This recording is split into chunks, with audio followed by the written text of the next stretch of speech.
His High Exaltedness, the great Jabba the Hutt, has decreed that you are to be terminated immediately. Good, I hate long waits. You will therefore be taken to the Dune Sea and cast into the pit of Carcoon, the nesting place of the all-powerful Sarlacc. Doesn't sound so bad. In his belly you will find a new definition of pain and suffering, as you are slowly digested over 1,000 years. Second thought, let's pass on that, huh?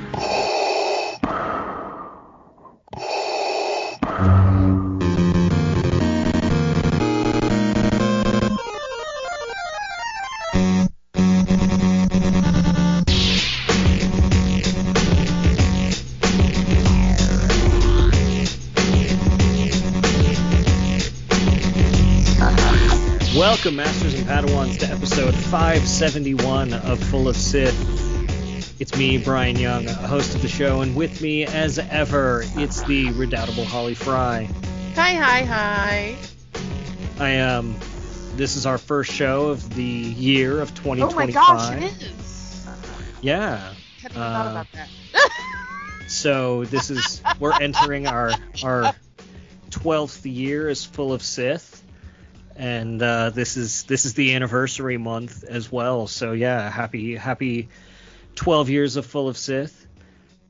And so that's interesting.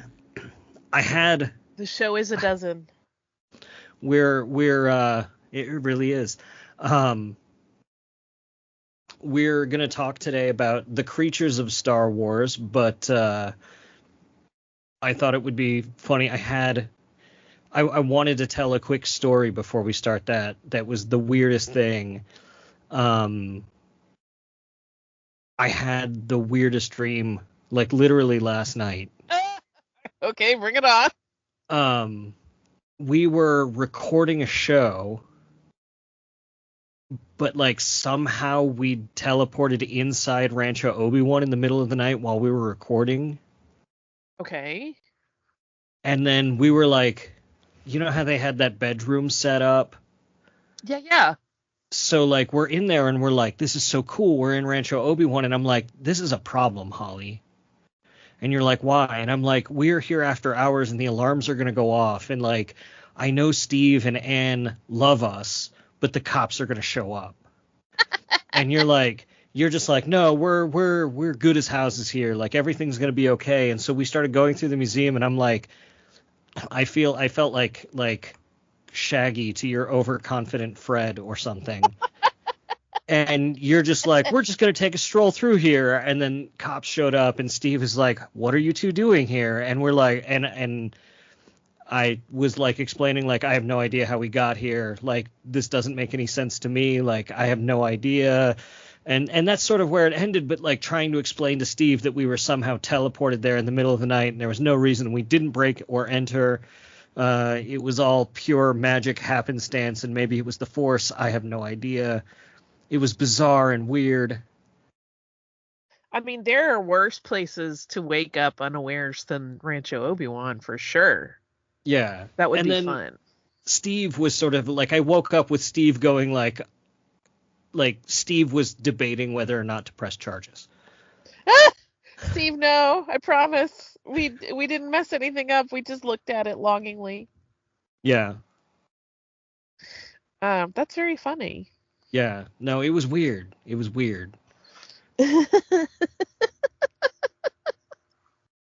I like how your dream managed to manifest both Star Wars and anxiety so powerfully.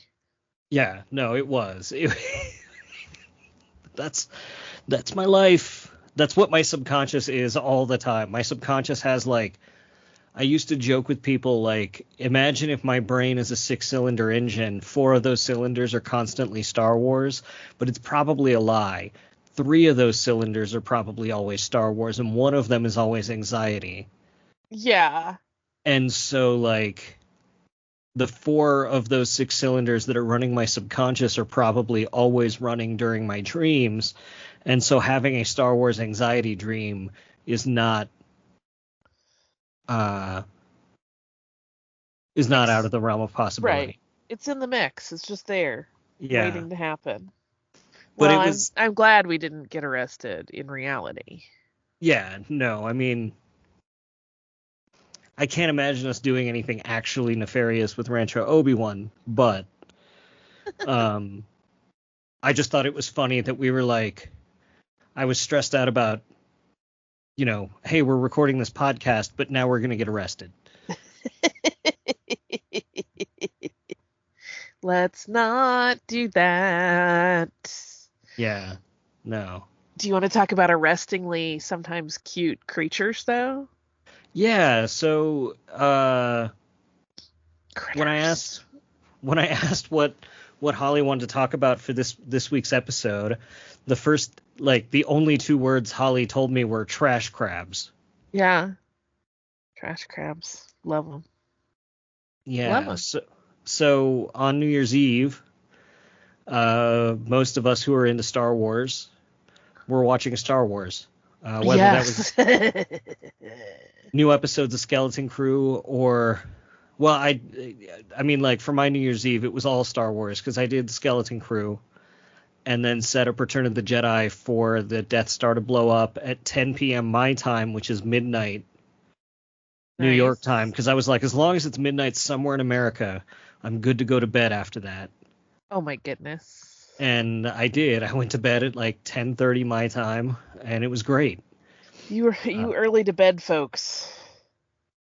Everybody else at my house stayed up, including the 9-year-old, but I can't do it. I got up early. I went to the gym. It was great. Like at 6 a.m. at the gym on New Year's Day, there's no one there. I don't know what to tell you. Yeah. I'm actually in that phase where now I'm having to readjust back to normal human hours because I am a night owl. And so like, I get busy. I'll get busy in the sewing room or like doing something. And then suddenly it's 3 a.m. and I got to start waking up at really normal hour. I have been working through the holiday break when most folks took off time. So that, there would be coverage, but like you have some more flexibility because it's not like anybody's setting like a 9 a.m. meeting or like anybody's checking in. So I would like really start my day around 10 or whatever. And I can't get away with that now. So I have to start being awake again. It's very hard for me. the new episode of Skeleton Crew, though. Yes. Trash crabs. Trash crabs. I love them. I'm already working on ways to concoct one for myself. I have a plan, but it might involve travel to procure something. Trash crabs. They were adorable.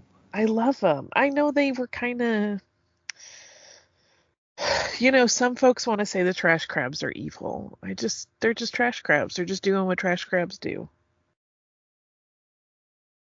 Yeah. But collecting trash. Yeah, they're the latest in a, long tradition of weird and wonderful creatures in Star Wars, though. Yeah. No, and that's, I think, really what we'll talk about all day. But these crabs they kind of felt like ants, right? Yeah.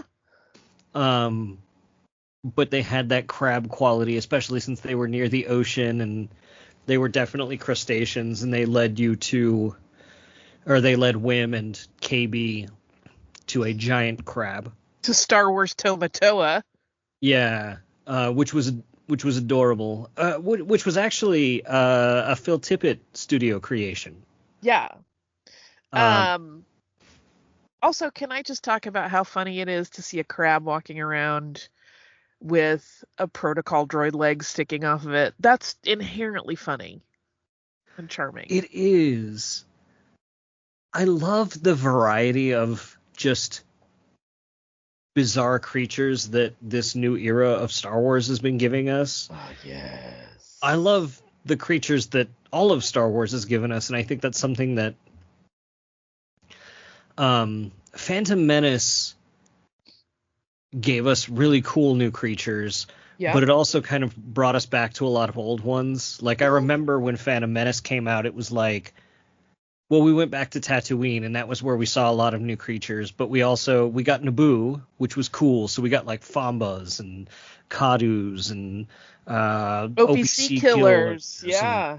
the Sando Aqua Monster. Yeah, but like nobody really like fought them. You know what I mean? Right. And in the classic trilogy, we'd grown up with the classic trilogy, so it was like, holy crap, there's banthas and dewbacks and the wampa they had to fight, and there were tauntauns, and they had to fight the Rancor and Ewoks and all that kind of stuff. So them not really having to like encounter them the way that they did in the classic trilogy, it was always like, okay, it's cool, but where are the creatures and stuff? So when the trailer for Attack of the Clones came out, and we finally saw that hint of, oh man, they're gonna fight the Acklay, the Nexu, and the Reek. Right. It was like, yeah, Star Wars is back. I mean, it wasn't anywhere. It didn't leave, but like, yeah, we're like, the thing that was missing was the creatures. Even though they didn't go anywhere, I don't know why we felt so strongly that way, but I remember having specific conversations about like, yeah, like that was something missing from Phantom Menace and it's back when that trailer came out. So this is interesting for you to bring up, like specifically that the big scary creatures are there to be battled, because my beloved and I have been talking about this a lot lately, that one of the things that my Bryan has mentioned he doesn't always love about recent live action television Star Wars, right? Like most of the Dave and John stuff, is that often there is a big creature that gets killed just for being who it is. And it bothers him a little bit. I definitely don't feel that way as much anymore. I think I'm more with your Bryan now than I was then. You gotta remember that I was like 20. Oh yeah. No, and I'm not. I mean, here's the thing, right? It's all fantasy made up stuff. I'm not saying that anybody that likes to see a creature vanquished in a big fantasy battle is in any way, morally questionable or anything. But like, it is true when you look at like the Mandalorian. It's like, let's kill this creature that's just trying to care for its egg, but we want the egg. We're the interlopers, but we have to kill the creature. Let's kill this big alligator thing that is in the water that is stopping our indoctrination ritual that was here before us, but we got to kill it. Like, there are a lot of those that go on in Mandalorian and Book of Boba Fett and whatnot. And I was like, oh gosh, it's true. We're in the era of kill the big creature.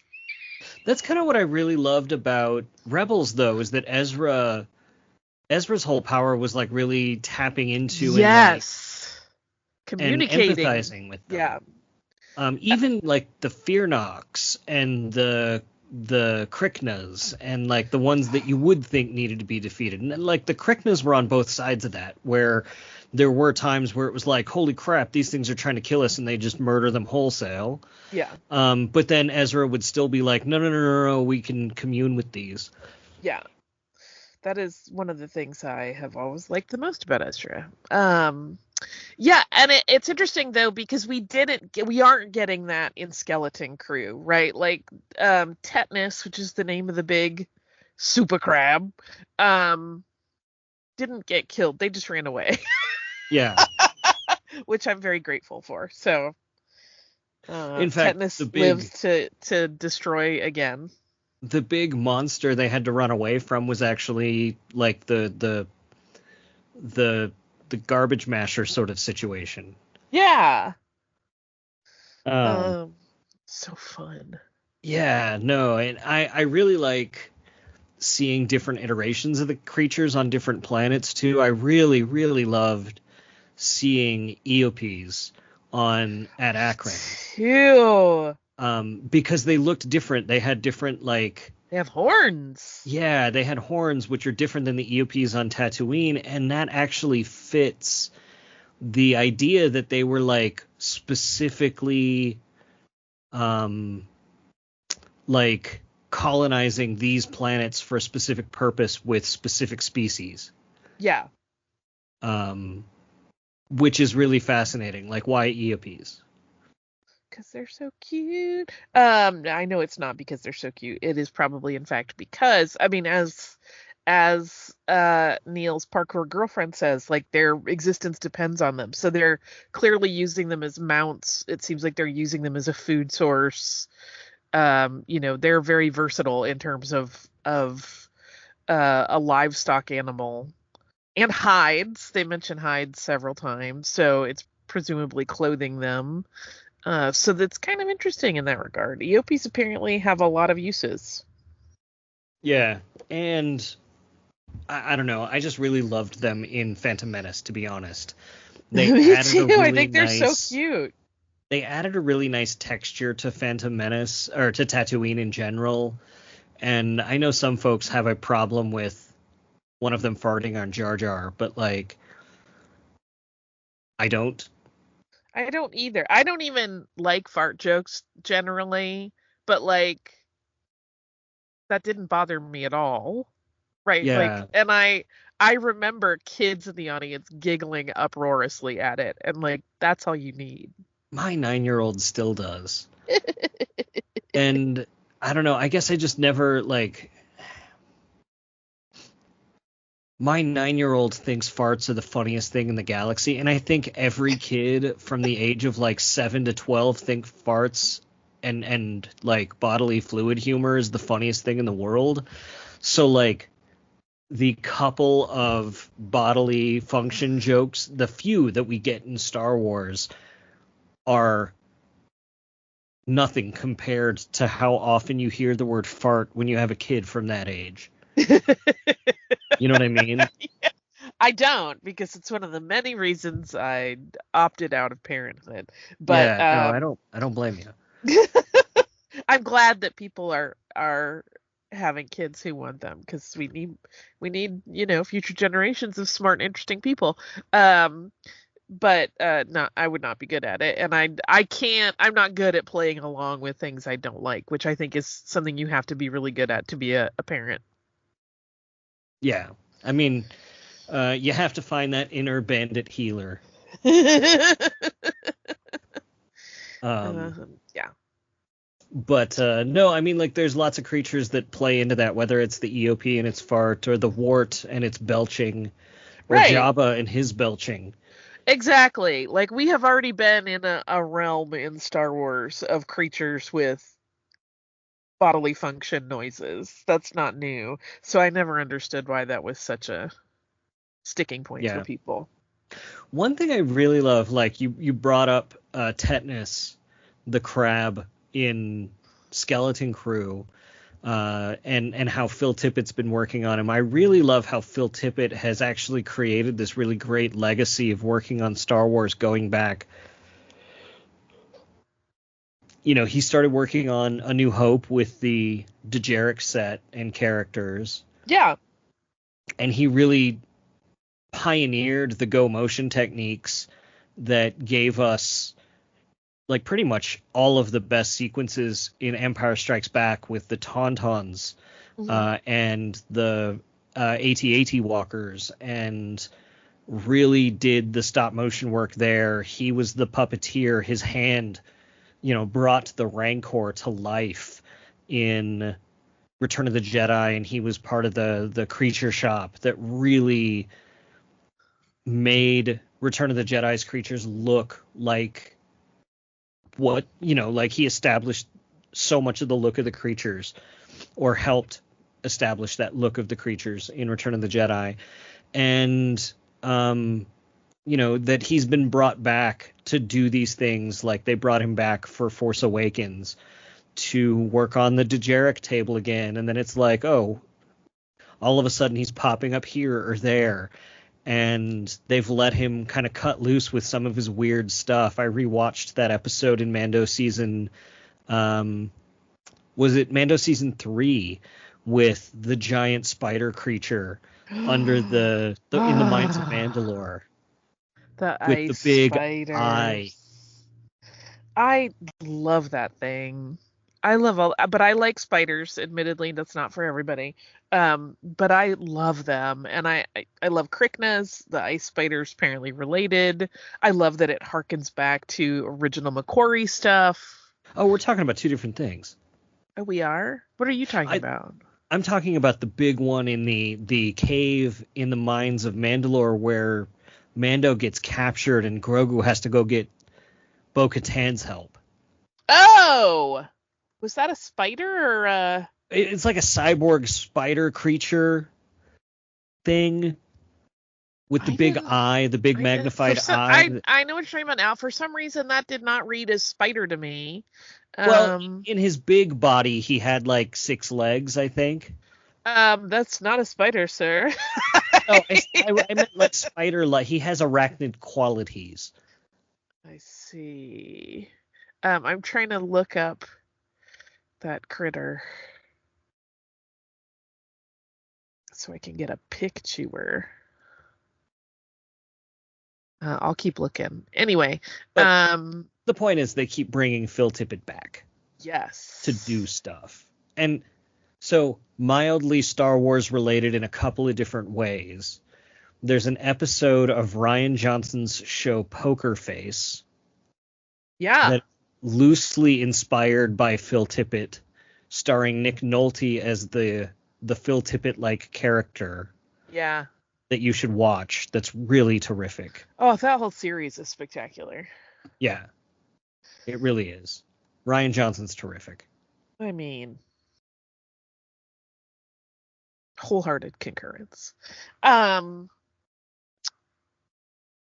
no, I don't think people like realize like how much Phil Tippett sort of like defined the look of special effects for a long time. Like, oh yeah, whether that was the dinosaurs in Jurassic Park, whether that was Ed 209 in RoboCop, like Ed 209 like gave me nightmares in the best way. Right? Like, or his work on Starship Troopers, or just anything. Like, Phil Tippett is one of those guys. And actually, Mike and I had the chance to actually talk to him on the show years and years ago. If you want to go back and listen to it, it's worth a listen. Just Mike and I nerding out over Phil Tippett, with him just sort of matter-of-factly talking to us like it's no big deal. Right. Perfection. Yeah. Yeah, he very much, kind of wrote the dictionary of the language of creatures for Star Wars, right? In terms of just like how creatures in this galaxy look and move and behave. That's often, it's kind of like the same way that something needs to look a little bit bodged together to feel right in terms of technology in Star Wars, unless you're like Empire First Order. It's kind of the same thing. Like, when a Star Wars creature looks right in Star Wars and looks like it fits, and a lot of that is because of the DNA that he established early on. I think it's as much Stuart Freeborn as him. Oh yes. Listen. But like, I think that the guys who are working on the prequels and the guys who are working on the sequel films have had to take their lead from Phil Tippett and Stuart Freeborn more than anybody, like more than Phil Tippett and Stuart Freeborn had to take anybody else's lead. Like, those two absolutely built the dictionary that the others have had to like work from. Yeah, it's like they're the Darwin establishing the whole layout of how the biology works. So it's so cool when they bring them back. Like, I watched Book of Boba Fett again recently, and like the Tatooine Sand Beast that looks like it could almost fit in a Harryhausen picture, and it moves like it can fit in a Harryhausen picture. And it's because Phil Tippett is there working on it, and Phil Tippett built all of his Star Wars language based on all of that Harryhausen work, and is able to sort of glom all that together and create something really cool. And that actually intersects with all of Robert Rodriguez's interests too, because I don't know, I don't think people pay enough attention to the fact that Robert Rodriguez stepped into Star Wars. I don't think we talk enough about how cool that was. Yeah. I don't think people generally do. I don't know, maybe Robert Rodriguez occupies an outsized part of my brain because of how deeply influential he was on me. Like, his book Rebel Without a Crew, like, is imprinted on my brain. What he accomplished with El Mariachi was incredible. Yeah, my chuckle at that was because I feel like that was all my friends were talking about. So I'm like, maybe we just run in very different circles. Well, no, I mean, like, in Star Wars circles, it feels like people don't really, I don't know, like, I don't hear I don't see Star Wars discourse care about Robert Rodriguez. I know we've talked about it. You know what I mean? But, like, Yeah. I don't see the Star Wars crowd care. I think there's a reason for that. What is that? I think that it's kind of that thing that has happened with a number of things in Star Wars in the last 15 years, where there was enough grousing by the people that didn't like Book of Boba Fett and wanted to basically talk trash about Robert Rodriguez, that the people that loved it and were really into it were more likely to be taking those discussions offline or to private spaces than talking about them, like, on Twitter, for example. That's fair. But to get that my train of thought back to creatures, Robert Rodriguez, I don't know if anybody cared about or watched the Spy Kids movies as much as I did, but when Anakin and Scout were much younger, it was right when those first few Spy Kids movies were coming out and hitting them at the right age. Mm-hmm. And the one with Steve Buscemi in it, where they went to that island where he was it was sort of like an island of Dr. Moreau, but like a Ray Harryhausen pastiche. And he had created all these 3D sort of generated monsters, but they all looked and felt like Harryhausen monsters. And Robert Rodriguez had that, like, love for those stop motion animated classic film history sort of big monsters in those situations. And seeing him get to play with that with Phil Tippett, a master of that art, as an executive producer in Star Wars, was actually really fun. Because you can see him sort of prodding Phil Tippett to, like, go full Harryhausen almost. Yeah. And Ray Harryhausen is sort of like the creatures in Star Wars owe a great debt to Ray Harryhausen and all of the work he did. Just the same way the 30s King Kong is owed a great debt, to all of everything that came before in Star Wars. Yeah.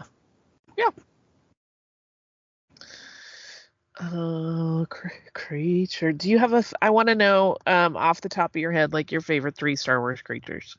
My favorite 3 Star Wars creatures? That's hard. This is actually really hard, I know. But just 3 that pop to mind. We won't hold you to it, and nobody's going to judge you. I think the Rancor has to be one of them. Yeah. Like, it was the one I think I responded most to as a kid. It was the first one I remember, right? Like, it was, like, one of my first memories is being terrified of the Rancor. And it just, like, I think it activated my long-term memory. It was so terrifying. So that's definitely one on the list. Porgs. I love Porgs so much. Me too. I got a Porg tattoo. So yeah, Porgs are definitely one of them. Oh man. There's so many great ones. I don't know, like, maybe the Nexu? Nexu is good. Nexu's really good. I I don't think know. there have been some good kitty cats in Star Wars, right? We have Nexus and we have Loth cats and Tuca cats and that whole structure of Tuca cats being a hierarchical step above um, Loth cats. Yeah, the kitties are good. Kitties are Yeah. good. We have those. I have a soft spot for the Dianoga. Yeah. Yeah. And part of it too, right, is that we have in more recent years gotten some stories like in from a certain point of view and whatnot that flesh out some of these creatures and we get their story, right? Like we learn about Minox more and learn to appreciate them as a species, and like the Exogorth and all of those things that were just kind of like meh critters. Meh is not correct, but you know what I mean. Like we didn't think of them Yeah. as characters necessarily. And I think that has shifted things a little bit where people connect more than ever to some of the animals in Star Wars, which is why now we have a bestiary because people love that stuff, right? The Loth cat in Galaxy's Edge, in the cage, the sleeping one that is there at the little creature stall. I Yeah. mean, it's always got people clustered around it going, oh, like we all love those critters, man. Yeah. It's true. Zillo Beast. The Zillo Beast is one. Actually, we just watched one of those episodes in Bad Batch season 3, Yeah. and like the baby Zillo Beast is so great. There's I really love like some of the dopier ones. Like I love like Nunas. Oh yeah. Like um I will forever feel bad for that little dwarf Nuna that gets just slapped off the railing from Jabba's box in the pod oh yeah. race. I was like, oh, Um that poor thing fell to its death. I really love Scurriers. Yes. Thalasirens. Thalasirens are so good. Um they're really oh interesting. They're not very cute, which is no, working actually, against them. you know what I missed that should be on my top 3 list that would probably replace the Nexu? What? Puffer pigs. Oh yeah, you do love the puffer pigs. I mean, I too Puffer love them. pigs. Puffer pigs make me laugh hysterically. Goes right back to fart noises. No, it doesn't have to do with fart noises. It has to do with the fact that like they inflate and cause so many problems because they're just adorable and they get scared and they turn into giant beach balls. They are little havoc beasts for sure in that regard. It doesn't have anything to do with the noise. It has to do with the fact that like they will mess up any situation. And like I want to play a Star Wars role-playing game eventually with somebody. Like right now, everybody wants to play D&D, but I will get back into Star Wars role-playing with a group at some point again, and there will be puffer pigs, and I am going to utilize them as a game master so hilariously. It's going to be perfect. And it's like, one of the things I loved about Rebels was how you could see the role-playing game in action.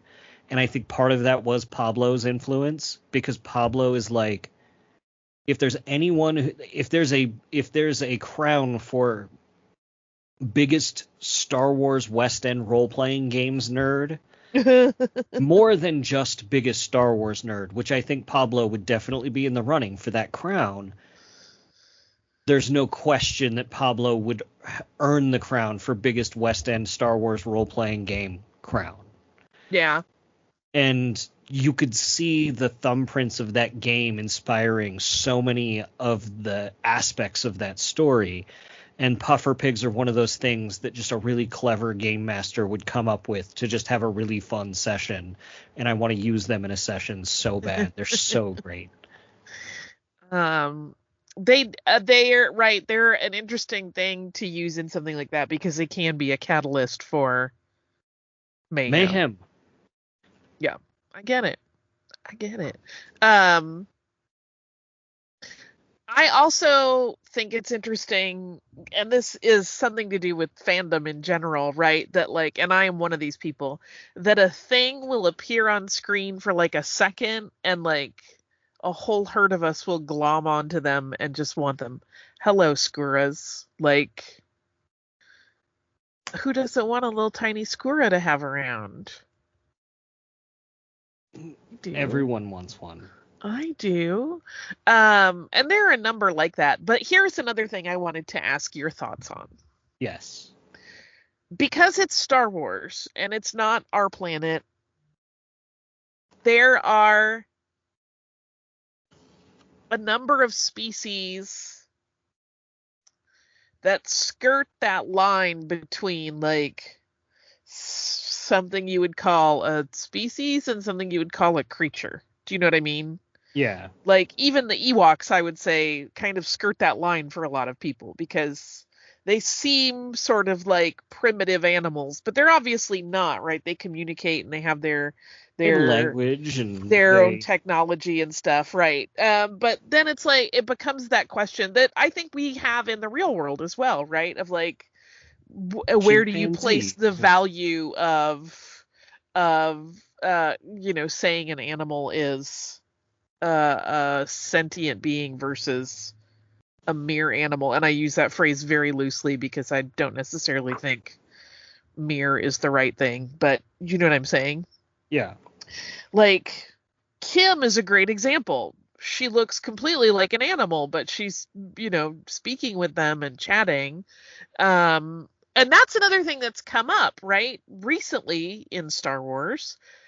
We had it in Phantom Menace, where they first encountered Jar Jar, and Jar Jar tells Qui-Gon, I speak, and he says the ability to speak doesn't make you intelligent, right? You're not necessarily an intelligent creature. But then similarly in Skeleton Crew, when they first encounter the trash crabs, Wim's like, they talk, they're intelligent. It's an interesting thing that goes on there. So like where the line sits for anybody. I feel like the trash crabs are talking the same way you might go talk to a parrot. Parrots are very smart. They're very smart, but they're talking to you in a way that, like, how much is that communication and how much is that them, like, literally just parroting you? I think most people that have not spent time around parrots might be surprised at how much they will have conversations that are not just repeating what you say back, right? Like, yeah, African greys, for example, will have a full-blown conversation with you. But do we count them as sentience, or do we? That's what I mean. They creatures? fall in that category of debate because I know there are people who would say they absolutely are sentient, and others that would say no, they're just repeating stuff. I mean, I feel ways about crows, and that crows are very fascinating and smart and problem solvers and recognize people, and they certainly communicate amongst themselves and share information generationally. So like part of it is like, are we too stupid to recognize their language? Yeah, no, I don't. I'm not educated enough in those fields to make a determination about that sort of thing. Yeah. And I don't think that's necessarily a cop-out of an answer. I think that there are ethical considerations. I think there are scientific considerations, and I think that there are anthropological considerations to be made about where that line is. That would probably take more time to answer than we have in an hour-long podcast. Yes, but my point is that Star Wars kind of blurs that line even more. Yeah. Right, where there are, I mean, I had joked, I think it was when we were in London. Was it in London or was it somewhere else? Where we were showing old footage. Yeah. And I had made the comment, like, we didn't even know Rontos were delicious then. when we saw the special edition with the Rontos added to it. And I feel like it's one of those interesting things where on some level a lot of creatures in Star Wars are still kind of managed the same way like livestock animals would be here on Earth, in terms of like, obviously these are for eating, but like you wouldn't eat Kim, for example, but she is also an animal. Like, it's a very interesting ethical discussion that Star Wars is able to open up in a new way. I think that's what made a lot of people so disgusted when we first saw that footage of the street vendors on Navarro roasting yeah, Kawaki and monkey lizards. Yeah, that was hard. Because I think Kawaki and monkey lizards have been from the very beginning portrayed as much more intelligent and capable of speech and having senses of humor, and eating them seems wrong. And I thought that was really interesting, that the lawlessness of Navarro, one of the benchmarks that we got in that lawlessness was those vendors weren't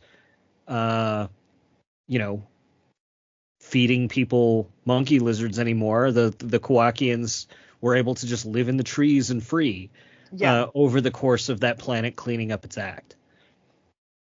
Yeah, it's kind of interesting. I thought that was really cool. I agree.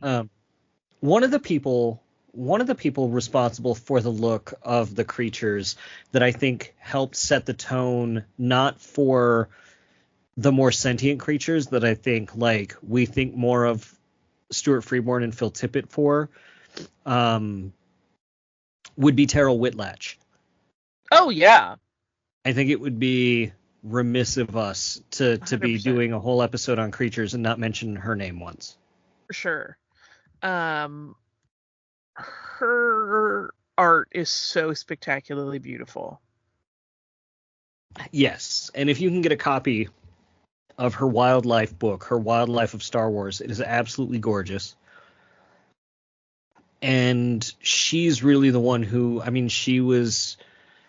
she's the one who really like went back and figured out like why the creatures that she was designing had the features that they had, and would design them with those stories of their environments in mind. Yeah. So that there's so much storytelling packed into the design of the characters that you don't even think about it. And I think she really carried forward that design ethic and philosophy with so much of the creatures, so that many of the designers, I think that's one of the things I love about so many of the designers in Star Wars these days, is they kind of carry that forward, where stuff isn't just designed willy-nilly to look cool. There's a story behind the design, or reasons behind it, so that there's added storytelling in the designs. Yeah. Well, and it also gives Star Wars its own sort of anthropological and, zoological credibility. Yeah. I don't know, where they're all tied together in a way that recognizes the interlocking nature of many species. Yeah, and I think, she came on working for Phantom Menace, and like she kind of built that whole chain of Naboo from the ground up, and had to imagine what this planet that had these swamp creatures and what the underwater life was from the ground up, and how big these creatures would need to be to live at those depths, and what they would need to eat to survive, and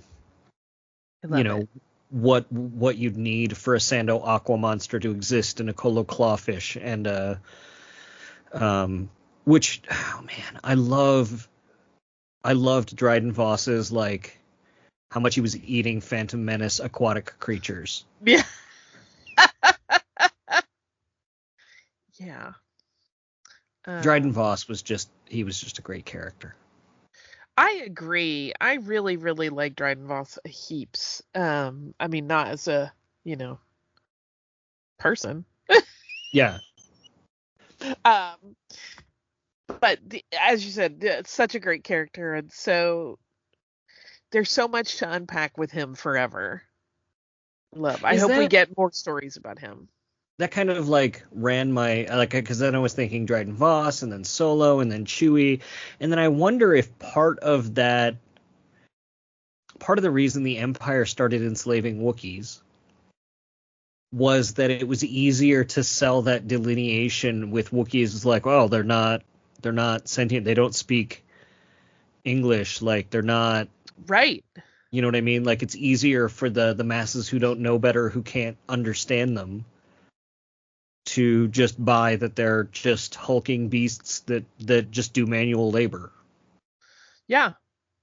Dun dun dun. Once again, bringing my point home that Star Wars lets us examine these things. But then it's interesting, right? Because you have creatures like the Pikes that look very animalistic, who are also the enslavers.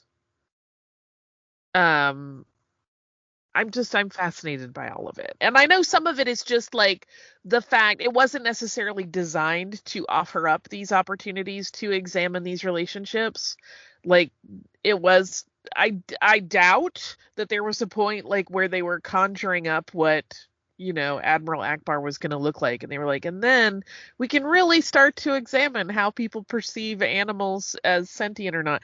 But it still offers that now to be like, no, this species looks like a fish and evolved from fish.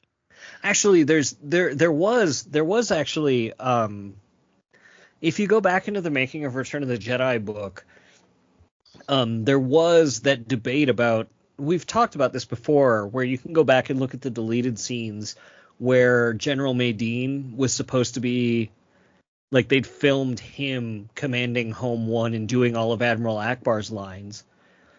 Yeah. And Richard Marquand as a director was very adamant that they do it all with Admiral Akbar, even though they weren't sure that the puppet was going to stand up to the scrutiny of the close-ups that they would need for Akbar to do the performance that they needed for those really he has to deliver some pretty important lines with gravitas. And they were also just like, this is a hero. Like, you don't want that ugly puppet to do this.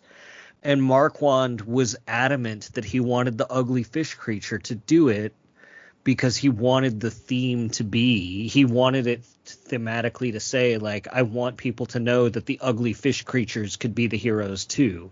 That it doesn't matter what you look like if you're getting on board with fighting evil, it doesn't matter what you look like.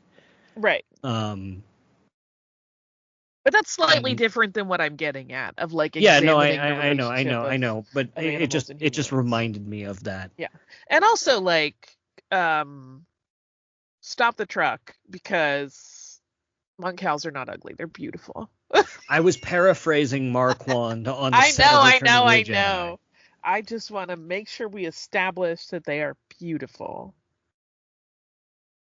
Again, another creature. I have multiple tattoos.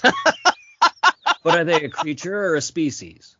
I mean, you could say at the heart of it, we're all creatures, right? Yeah. Yeah, but I love the critters.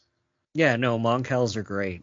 And I love the stories that have evolved out of Moncala about the Monkels and the Corran, and how they've interacted over the years and how that's caused problems between the two of them.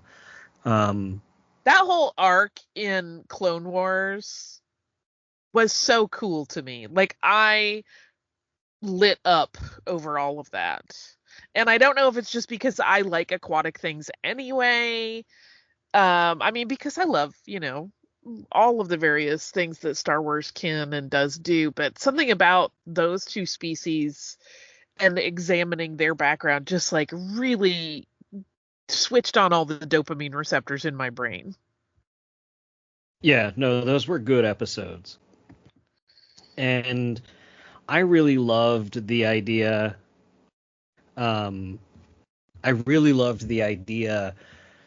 behind the Republic going like, we need help for the Mon Calamari. What's the closest aquatic army that we can get to help? And it's just like, let's get the Gungans. I just love that. Mm-hmm. Oh, Gungans. Which that kind of thing does get examined a little bit, right? In the Phantom Menace, in the relationship between the Gungans and the Naboo. Yeah. Which is pretty lovely. And, kind of establishes that Padme is a little bit of a radical in that she's like, nope, we will treat you like equals. We see you as equals going forward, which is pretty cool. Yeah, which it's so weird. Like, Padme was the original, like, DEI, queen. And people didn't like that. And they thought that was going to lead them all to their downfall. And it turned out okay and saved them. Yeah. Yeah. Man, Star Wars is so woke. I know. Oh, so much so. Which is why I love it. I love it so much. I'm trying to think if there are any creatures we haven't talked about that merit talking about. There's so many creatures, we can't get to all of them, obviously. No, we can't. I want to, like, what was one that, like, blew you away the first time you saw it on the big screen? Sarlacc. The Sarlacc? Yeah, I mean, just the idea that there was a creature that had a lifespan that was that long, that you would think, it's kind of the same stuff I've been talking about. Like, you would think a creature that large that lives that long would be the one that kind of inherits lots of power over time, but it doesn't seem to, and that to me was pretty fascinating. Like, that they were just throwing people into it like garbage. Particularly Boba Fett. Right. It was wild. And just like the idea of dying that way is horrifying, right? Yeah. I remember the Minox when it first came out, so I would have been 9, and thinking like, I felt bad for them. Because it kind of looked like bats, you know what I mean? Like, Yeah. I understand they're like, the shot we get of them is like Skolex sucked onto the window of the ship, and it's not especially cute. But I remember being like, they're tiny and they're just hanging out. Why are they shooting at all of them? I'm trying to think if there was anything in A New Hope when I was like tiny that really stuck with me. And I don't know that there was. I feel like Empire is really when I started to realize all the creatures, right? Because then I saw Tauntauns, and I saw the Wampa, and we got the Minoc, and we got the Exegorth, although we didn't know that's what it was at the time. And I mean, that movie was like creatures on 1,000, right? There were just a lot of creatures. All of the Dianoga, I guess, too. But like, that's an interesting thing too, because we didn't know for years what all was going on under the water in terms of Dianoga physiology. Yeah. And now we know they're these huge wild things. It's one of the reasons that that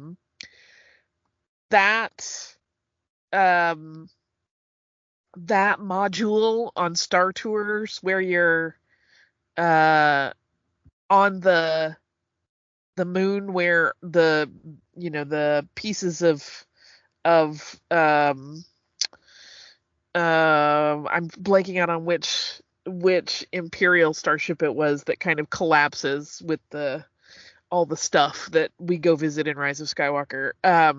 But when you go to that module in Star Tours, you've done this one, right? Where you see all the Dianoga. I mean, I've been on all the iterations, but I feel like this one I must have been on not as much as the others.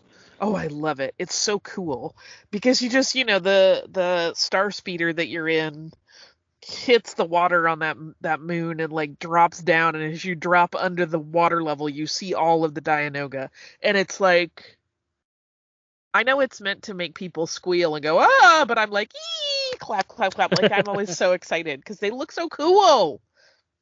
I love them. I think one of the most striking for me was actually the Kadu, seeing it for the first time in the trailer for Phantom Menace. Because the first image we saw was the Kadu, the Gungan riding a Kadu coming out of the mist, like it was. Oh yeah. In Hidden Fortress, and it was such a striking image, and it looked so amazing, and it was like this new sort of steed, and it was like so amazing, and it's an image of a creature in Star Wars that sort of gets my heart racing every time I see it with excitement, almost no matter what. But then they're just cool. I think they're really cool creatures.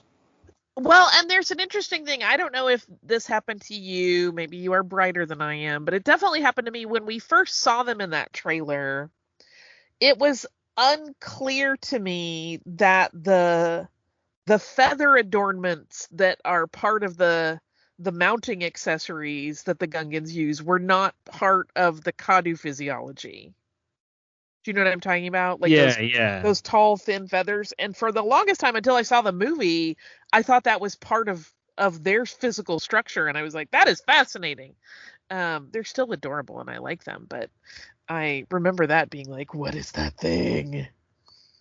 And then one of the other ones, and it was Phantom Menace again, was the Fambas. And I think part of it was the sound of them as they were marching out.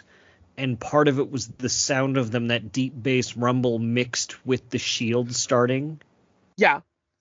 It's so striking, and they're so large, and they're so important to the Gungans, and they're so tall and proud and important, and they feel like such a wonderful counterpoint, an organic counterpoint to the AT-ATs, and they're so much more imposing, but also pleasing to the eye than the cold sort of darkness of the AT-ATs. Yeah. That they felt more welcoming and like the good guy version of that. Yeah, for sure. They vibe like gentle giants, you know, even though they're used for a warfare purpose, although they're really just a protection thing. They don't have any attack function. Like, as soon as the shields go off, they just take off. They're like, goodbye. Yeah, they're giant and they are not aggressive, and there's something very sweet about their design, which I love. Yeah. More creatures all the time, please. We haven't even talked about Snowball. Do you want to really quick? Yeah, I just love that there's a rat in Star Wars that people are nice to. I love Snowball, and I want more SM-33. I was so sad that SM-33 got taken out so quickly in this last episode. Yeah, I feel like that can't be the end of him. Yeah. It just can't. Especially because they do call back to when Wim is like, I wonder how SM-33 is doing. I thought they were going to jump cut to whatever was going on with SM-33 at that point, but nope. Yeah. So that's all the time we have for creatures now. We've got an email from Josh. Bring it on. So Josh says, Dear Bryan and Holly, y'all are a joy to listen to. As a fan of all 9 films, and in particular the sequel trilogy, you've been an oasis in a virtual world that has allowed the vocal minority to drown out people's love of Star Wars. I'm not sure if you've noticed, but the generation that grew up with these films are finally starting to have their voice heard. On Instagram, there's an account called The Knights of Sequels that has over 1,000 followers of a fan who loves them. The films. Not only does he have a video of people cheering at the end of Rise of Skywalker at a recent screening, but also had an anniversary post reminiscing of when they saw the teaser for The Force Awakens as a little kid and how much it impacted them. The Rise of Skywalker was also recently shown plenty of love for its 5th anniversary on a Reddit space called Star Wars Cantina. Between that and the way John and Dave, Favreau and Filoni presumably, embraced the sequels at the end of Mando Season 3, it feels great to know that truly there are more of us. May I ask if you could highlight this space on your next episode, as well as do an in-depth look at all three movies the way you've done with the prequels and the originals? Bryan, you know what it's like to have to deal with the hate of something you love. Help a fellow Resistance member out. Much love to you and your families, Josh. So yes, the Knights of the Sequels on Instagram, and I would say we have done a lot of highlighting them. You can look at our reviews in depth for the releases of each movie if you go back through the archives. And I feel like I was telling Holly this before the show starts, like probably every 4 months we go in depth on The Last Jedi. Well, and now we have yet another reference to The Last Jedi, right? Because we saw Canto Bight guest appearing. Yeah, the opera singer, and I forget the name of the character that's on the far right of that frame that has the big round like sun-like accoutrement, but they're also from Canto Bight. So I mean, there it is right there in Skeleton Crew. Yeah, no. The Last Jedi love.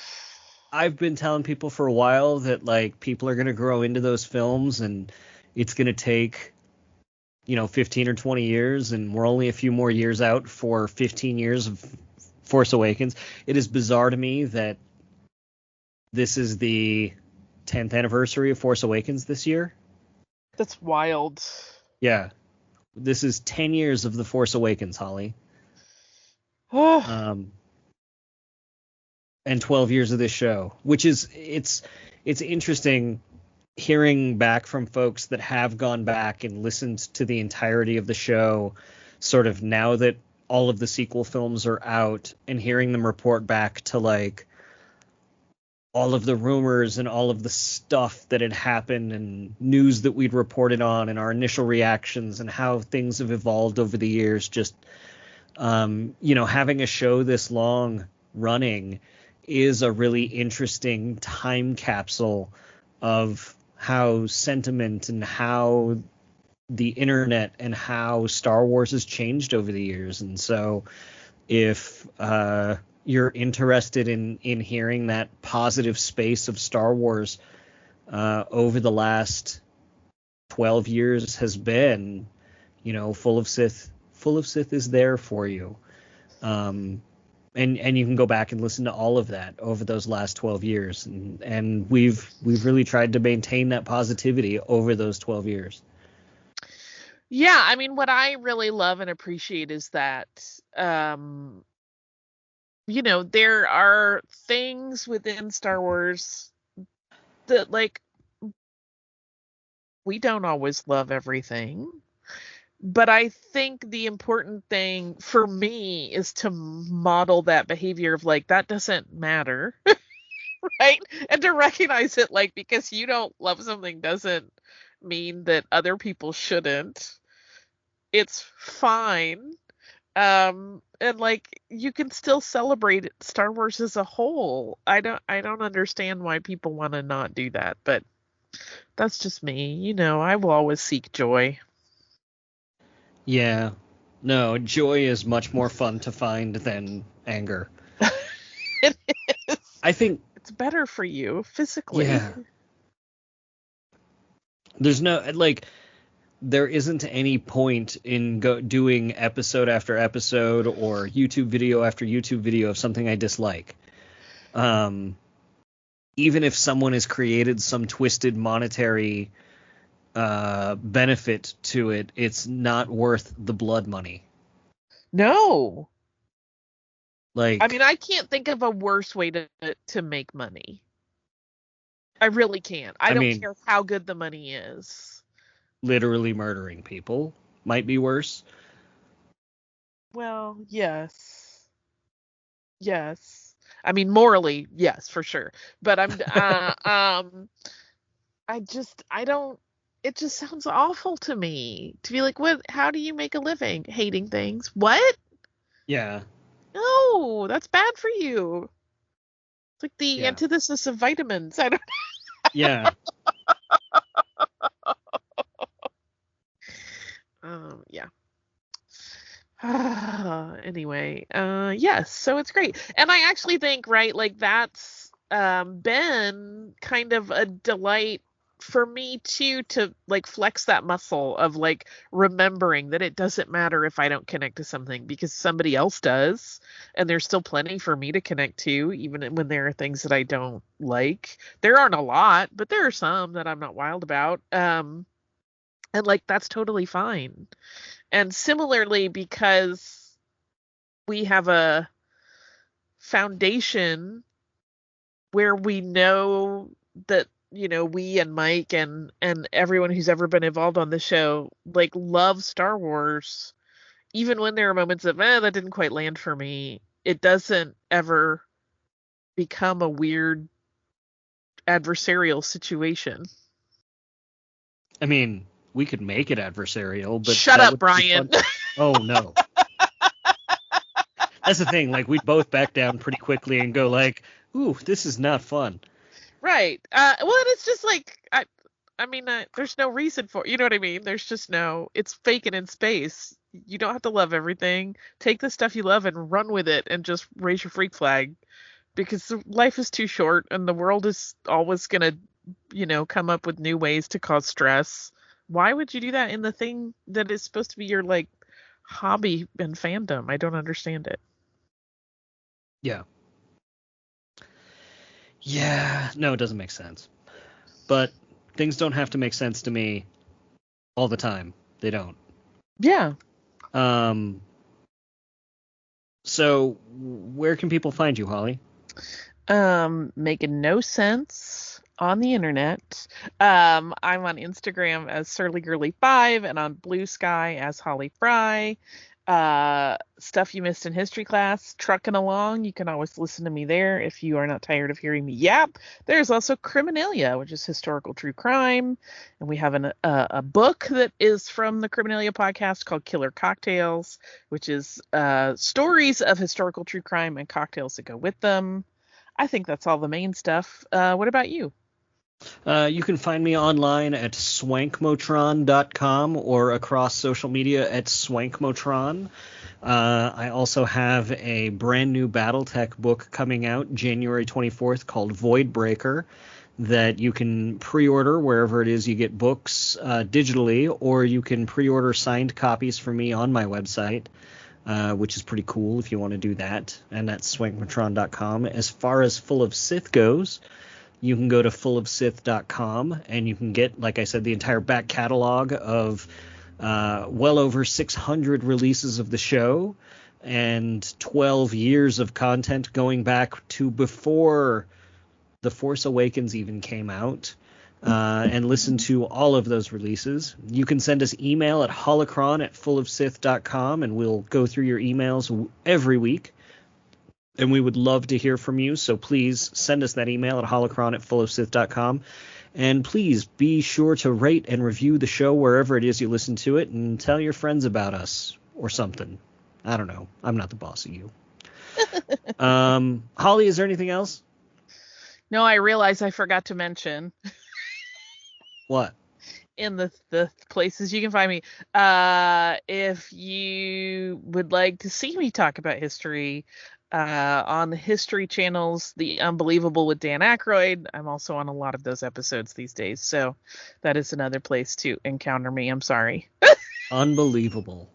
Unbelievable. Unbelievable. Well, for the super producer Mike Pilot, for the unbelievable Holly Frey, I'm Bryan Young, and the Force will be with you always.